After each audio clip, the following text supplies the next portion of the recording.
Soybean उत्पादक शेतकरी तसाच अडचणीत आहे आणि त्यात आता सरकारने सोयाबीनची खरेदी बंद केलेली आहे। त्यामुळे शेतकरी आत्महत्येच्या उंबरठ्यावर जाऊन उभा झालेला आहे। आता किती शेतकऱ्यांच्या संयम तुटायची तुम्ही वाट बघणार आहात? 4892 रुपये भाव एकता आम्हाला परवडत नाही।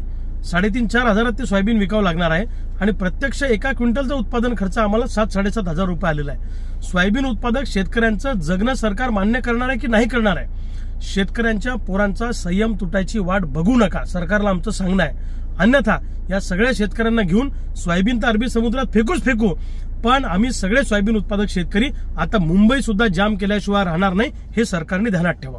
आपल्या परिसरातील बातम्या आमच्यापर्यंत पोहोचवण्यासाठी स्क्रीनवर दिलेल्या क्रमांकावर संपर्क साधू शकता। दूरध्वनी क्रमांक 8652414343।